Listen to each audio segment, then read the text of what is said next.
ॐ श्री परमात्मने नमः। अथ प्रथमोऽध्यायः।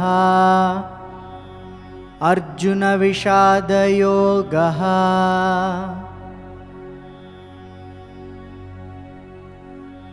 उत्सन्नकुलधर्माणां मनुष्याणां जनार्दन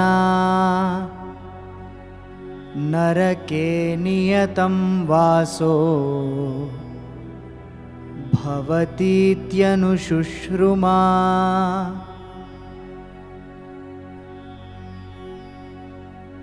अहो बत महत्पापं कर्तुं व्यवसिता वयं यद्राज्यसुखलोभेन हन्तुं स्वजनमुद्यताः।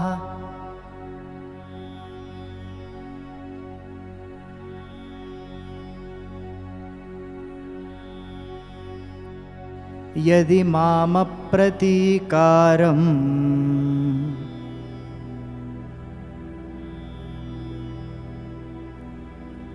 अशस्त्रं शस्त्रपाणयः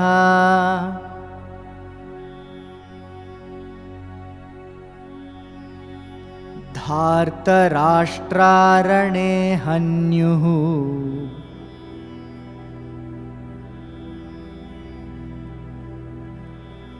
तन्मे क्षेमतरं भवेत्।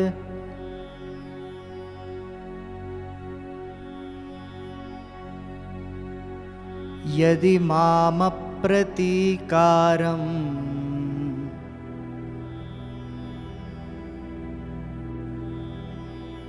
अशस्त्रं शस्त्रपाणयः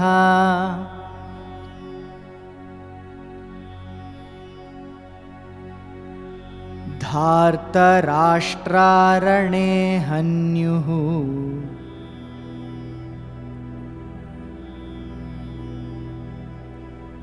तन्मे क्षेमतरं भवेत्।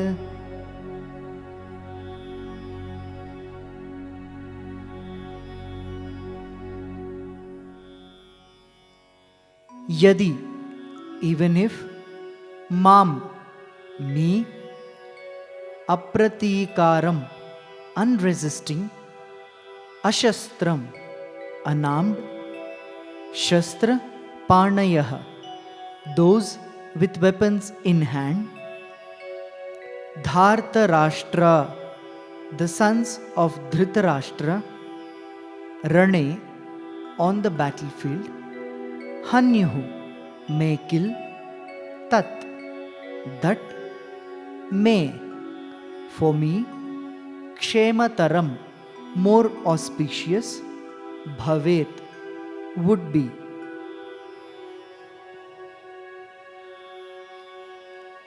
Kshatriya Dharma dictates that one cannot kill an unarmed and unresisting warrior on the battlefield. However, overcome by a false sense of attachment and confused thinking, Arjuna is not keen to fight his kinsmen on the battlefield. Instead, he considers it better to be unarmed, not fighting, and be killed by the Kaurava army in battle.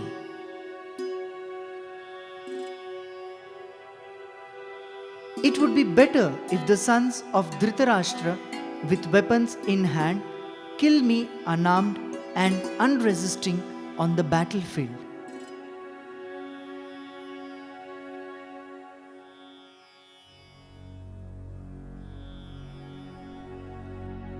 Sanjay Uvacha.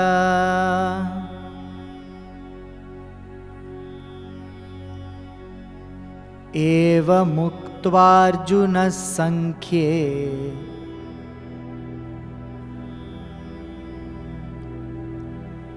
रथोपस्थ उपाविशत्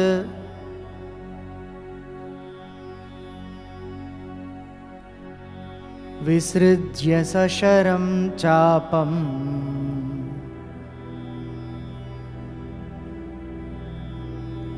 शोकसंविघ्नमानसः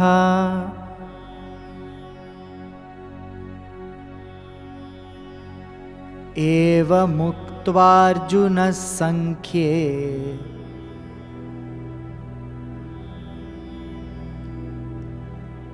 रथोपस्थ उपाविशत्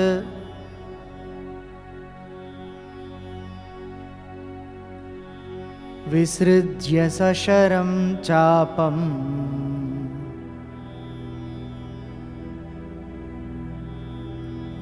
शोकसंविघ्नमानसः।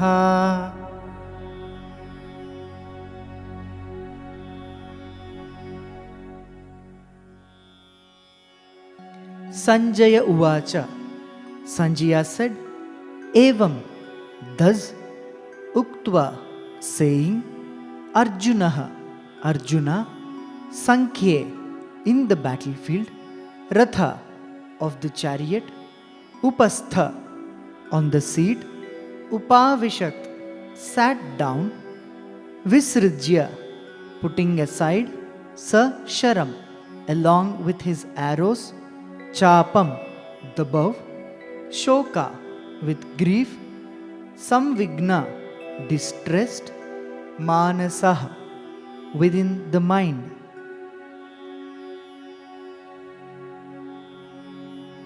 In the concluding shloka of the first chapter, Sanjaya narrates how Arjuna, due to his attachment, was unable to gather courage to perform his duty. Likewise, man usually forsakes the righteous path in day-to-day life because his attachments confuse him, making it difficult for him to take the right decisions.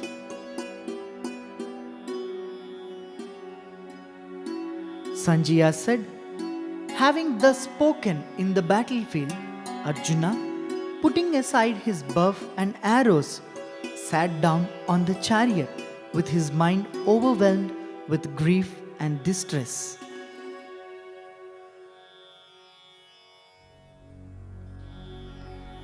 Yadi mamapratīkāram ashastram shastrapanayah dhartarashtrārane hanyuhu तन्मे क्षेमतरं भवेत्।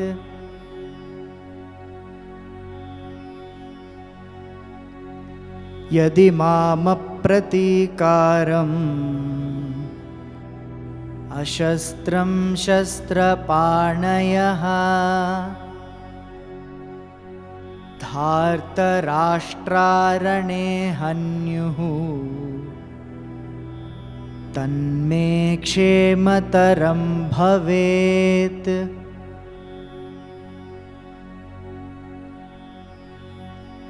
संजय उवाच एवमुक्त्वार्जुनः संख्ये रथोपस्थ उपाविशत् विसृज्य सशरं चापम् शोकसंविघ्नमानसः।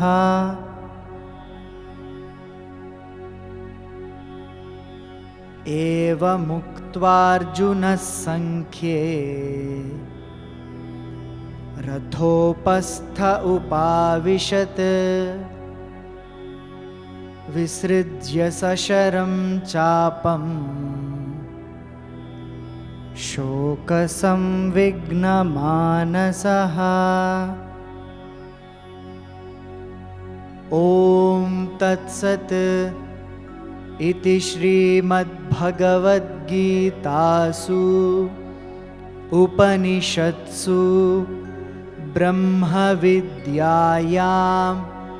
योगशास्त्रे श्रीकृष्णार्जुनसंवादे अर्जुनविषादयोगो नाम प्रथमोऽध्यायः।